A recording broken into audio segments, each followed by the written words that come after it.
Today it's 9th November 2014. I was about 12 years old. I was kid, I think grade 7, 8. My father was in forces, so we were in Punjab. We lived in Assam at the time. He was posted in Assam, and we were in Punjab for summer vacation in our pind, in the district of History-Itihaas. It was June because we were there in Pind, and my parents were contemplating on partaking Amrit for some times, and so the Shahidi Gurpurv was the target date. They wanted to go to Harmandir Sahib to take Amrit, and with two kids. My brother is about 5 years younger to me, so with two kids they were going to Harmandir Sahib, all prepared, and the morning they were supposed to leave. I had fever and stomach problem, so they agreed to leave me behind with my grandmother. And by the time they got ready to leave, my brother also fell sick. He had fever and he too had stomach problem, and now leaving two sick kids with the old grandmother was not possible, so they had to stay back. And they were gruesome about missing that good opportunity, but there was tension already brewing, and we brought our twin one, the national Panasonic music player. In those days they used to have big twin ones with cassette and radio on it, and that was the only mode of communication from outside world, because our pind is in a remote location, and there were no newspapers.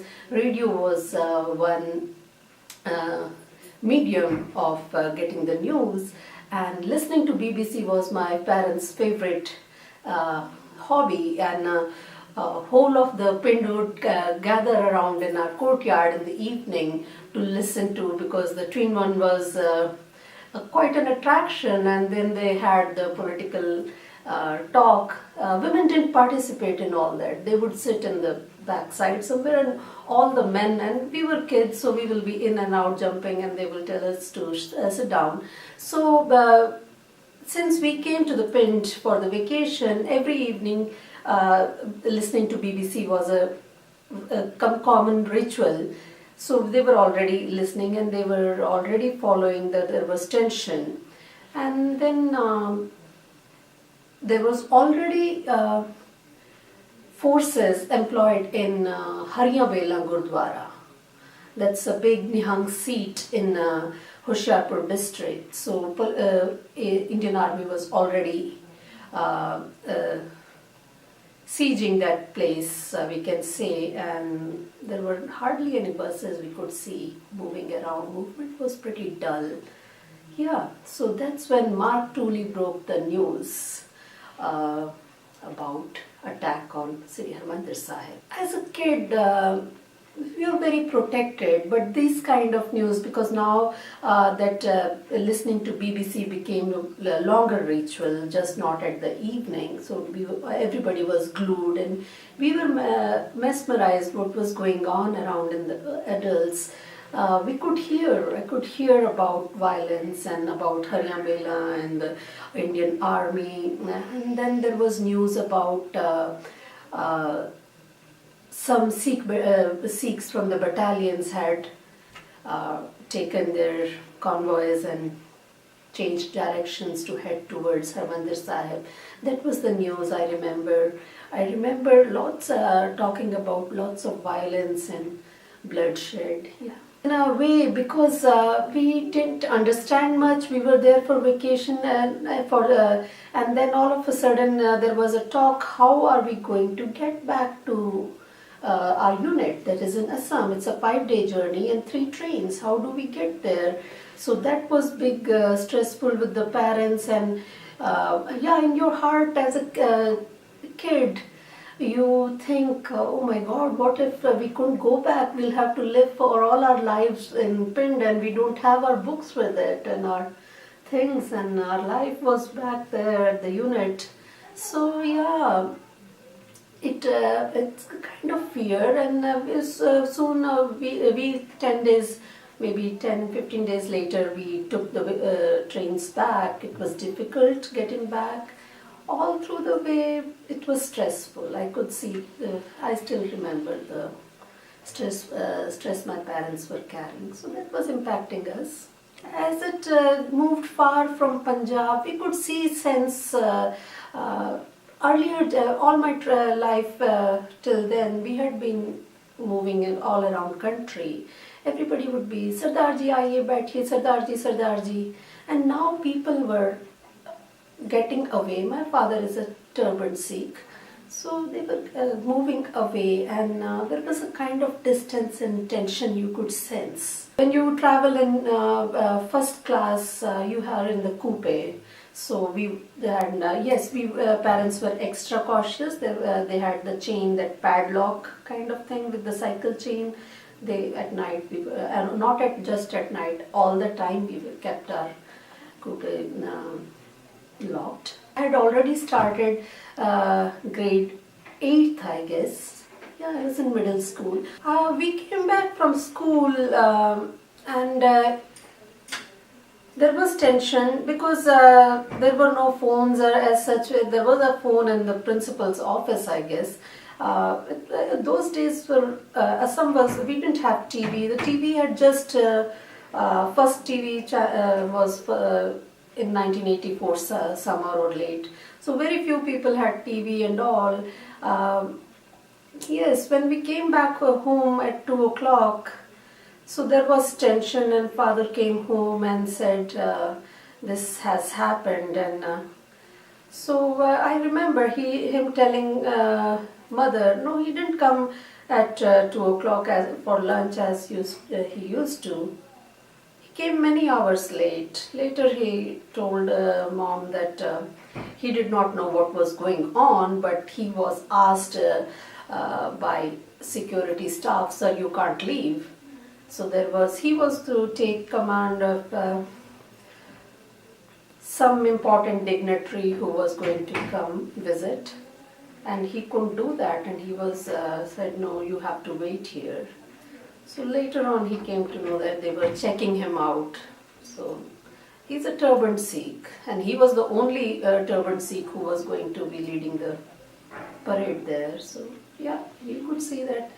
And we didn't understand, and all kinds of news, and we were stuck to BBC. And I remember parents would go to somebody's house. We as family with all kids would go to somebody's house and listen to news, or somebody will like bring their kids, and 2-3 families will be in our house too.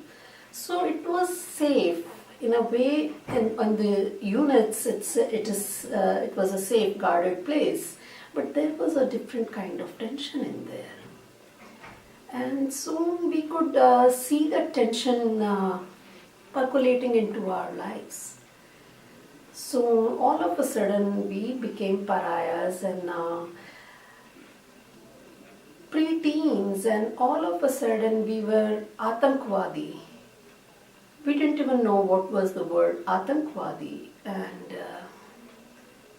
there was bullying, but now the nature of bullying just changed. Nobody would talk to us, and nobody would share food with us or sit with us.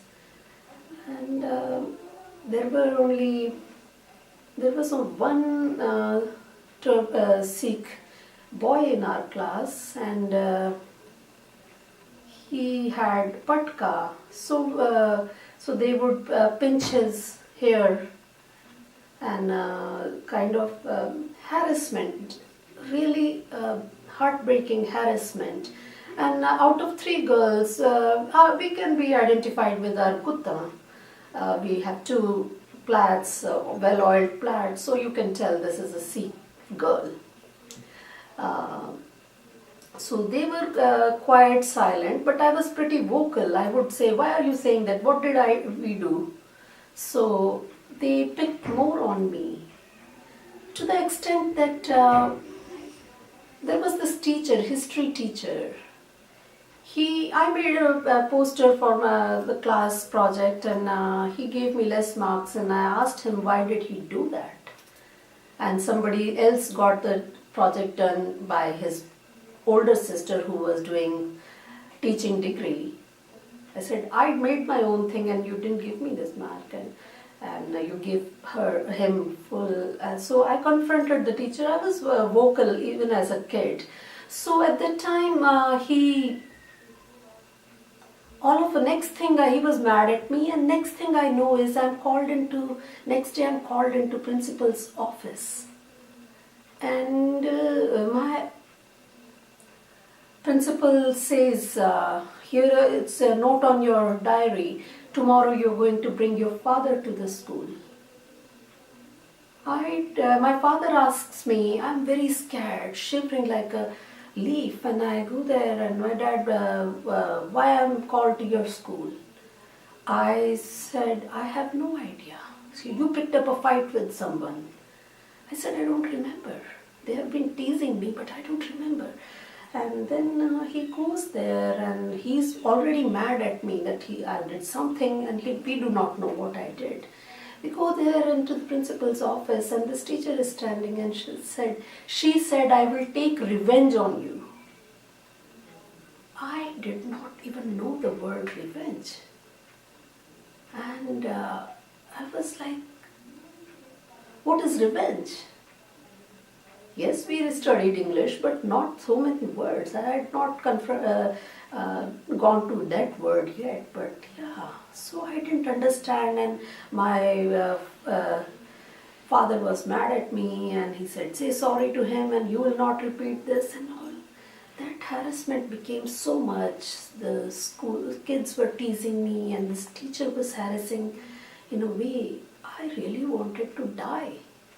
In that moment, I really wanted to die, and I did not know. It was only November or December, and there were so many more months before the year will end, and I will go into 9th grade. What saved my life was my father got posted to Rajasthan. And I endured another few months, another 6 months before the session ended. But life was never same again. You could not trust grown-ups. You could not trust your friends you grew up with. The kind of hatred you saw in their eyes, the bitterness. I don't have any, my brain has wiped out lots of memory of that part of that bullying. Now I have started recollecting names of the students. Few I remember, only few. I never ever tried to even find them on Facebook or Google them or anything, because you just wanted to erase that part of your memory. And then come another June, and now we are posted, and we have to take 5-day journey from Assam to Rajasthan. And you are traveling with Air Force documents, Forces documents and all. Earlier it was Sardarji, Sardarji. And now at every station when we had to change the trains, at least 3-4 trains we changed. Bagaigaon, and I don't remember even the names. These people would make mom and dad open everything, kit lay out on the platforms, that kind of harassment. Like, it's been so many months and we didn't understand what was going on. Parents knew it, but as kids we didn't. And the trauma of leaving a place, the joy of leaving a place where you were for so many years, and was wiped out with this trauma every time just because you were Sikh. And then we came to Rajasthan, and there was a home for us reserved by Dad's friend, but when we went there, it was like, oh, So these people were Sardars. We are not going to rent them. Nobody would rent us an accommodation. So for a month we lived with some of his friend. It was hard time because space constraint and just moved and getting adjusted. Yeah, so that harassment continued and finally we found a place, moved, and then started new schools, made new friends. And never spoke about this, never ever. Now when you asked, and now in between, when I started doing my own research, avoided all these topics, brain had as if shut up everything. Now when we are challenging positionality and people's response papers I see and all, so I'm looking back how it has impacted me as a person, as my teenage years. Yeah, parents became something else. Father became kind of fanatic for some time. He was trying to establish his Sikh identity with his Punjabi culture to tell me how to be a good Punjabi girl and not good Sikh. So it was wear skirts, don't wear skirts, we wear because it's our identity.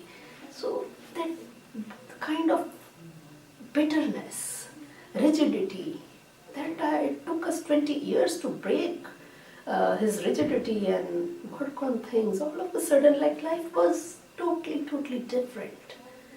Yes, it changed every one of us in our family.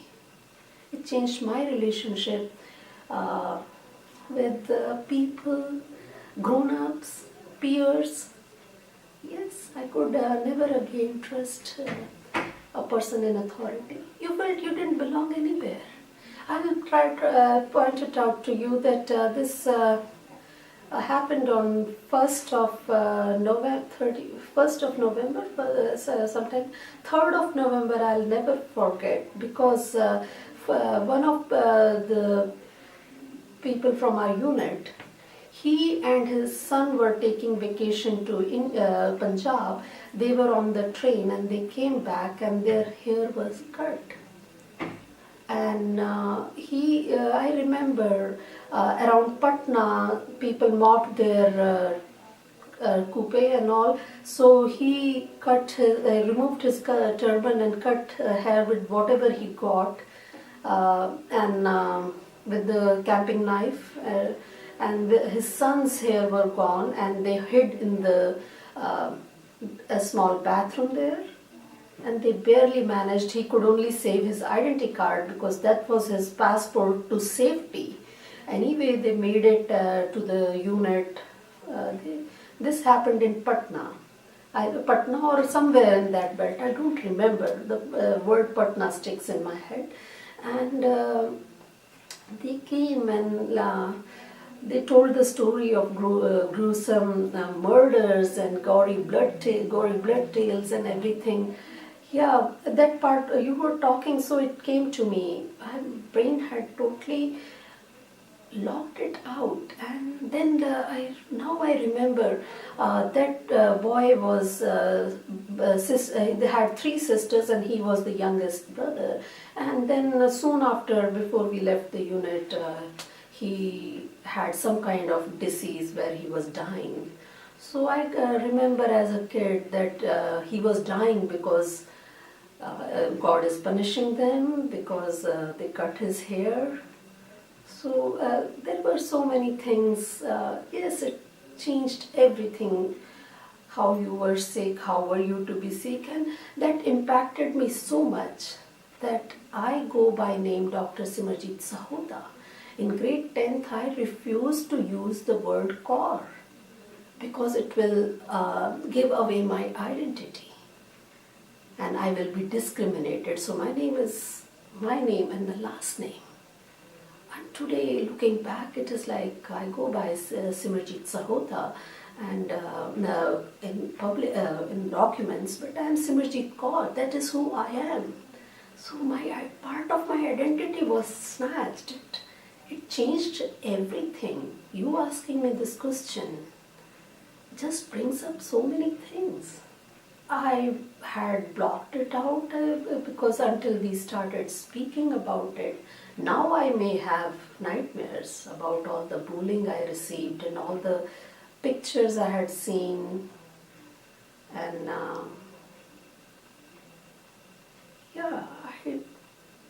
as if I had a selective amnesia for so long.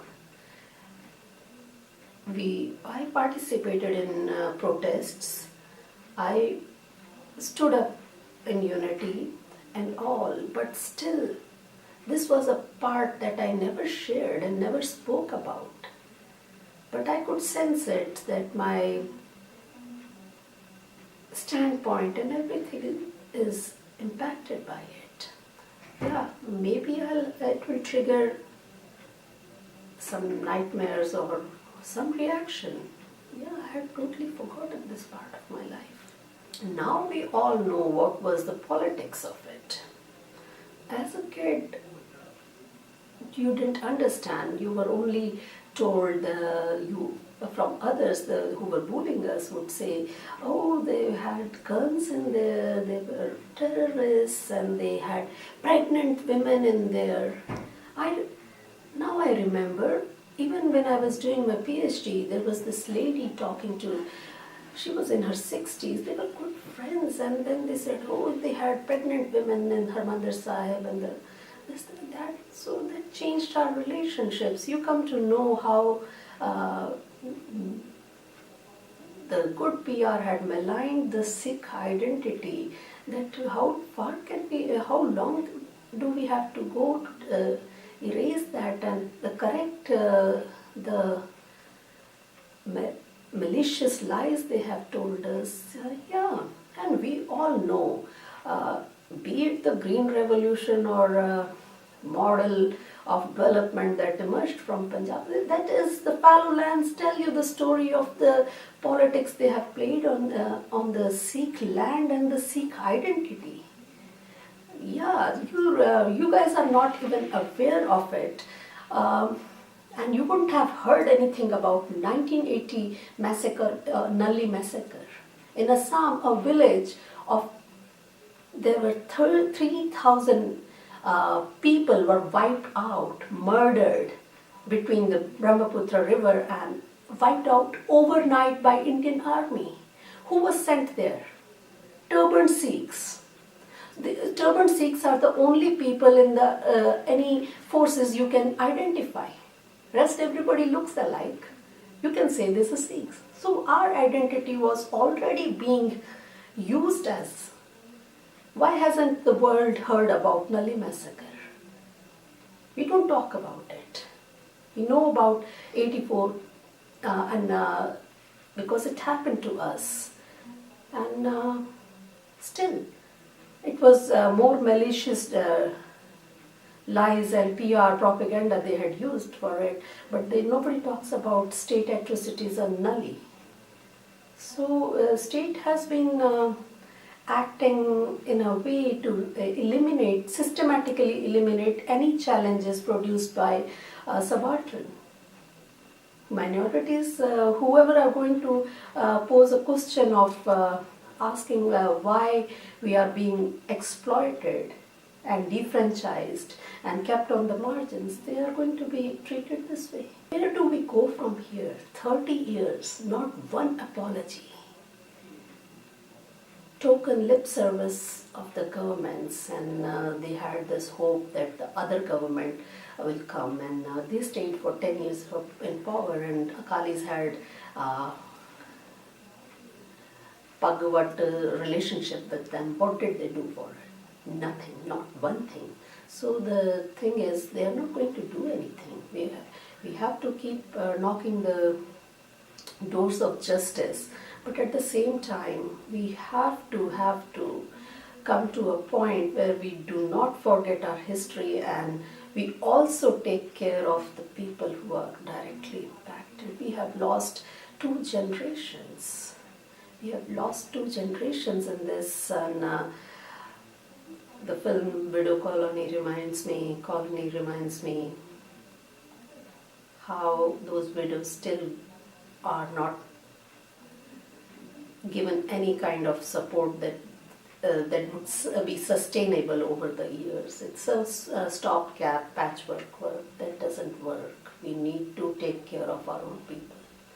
We cannot depend on outsiders to come and take care of our people. And more so, we have to be more vigilant that no such thing ever happens again.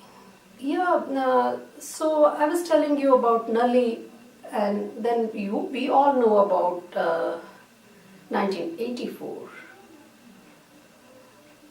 It is like, I personally feel academic feminists in India have selectively and opportunistically appropriated issues.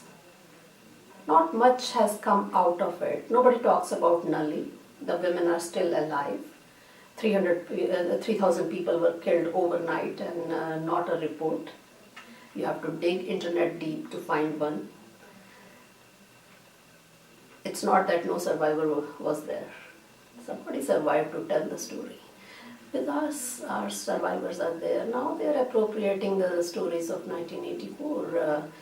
After 1984, more emphasis was on recording the stories of survival of 1947. Those women, how they survived it. Kamla Bhasin and Urvashi Bhutalia has done some work on that, and it's commendable work. But we are yet to see feminist voices about violence of 1984. Where are those voices? What is there in the print? Only lip service we get, not a perspective on that. Yet, and another thing I see is while this was going on, when the terrorism and anti-terrorism were on its peak in 1992, not any feminist came out and said that state is oppressing the families of so-called terrorists. In this encounter, fake encounters, so many people are killed. What happened to their families? Who was speaking for them? Wasn't that a feminist issue? What happened to those kids? What happened to... Yeah, terrorists were wearing the salwar kameez mandatory and compulsory, and they were imposing diktats on women. So that becomes an issue, but the state oppression doesn't become an issue. The more important campaign that was going around was feminists running on the bicycles to do the infanticide, female feticide, anti-feticide programs. So why is there so much of female feticide in that particular state? Did anybody try to explore the politics of it? The lands are fallow and the lands are gone. There is no way to sustain communities. There is a cancer village in Bathinda. So nobody talks about that, but deflect the attention to minor issues. It's not a minor issue. The skewed sex ratio is not a minor issue. But because it is major issue, so you can ignore the oppression by state, that you cannot equate. You have to pay attention to issues, and especially issues of oppression. But they selectively appropriate, and now the new appropriation is called violence of normal times, and they have, for the first time in the 2000s, they have remembered Northeast and the struggles of women in Northeast. We have lived in there for 20 years and none of you guys spoke about it. What is that? What does it tell you? It tells that only the things that the state will bring forward, you will pick those issues and problematize them. Rest of everything that is not in the state archives or brought by the state into the forefront, you're not going to talk about it. That's a non-issue. That is really a shame, academic shame.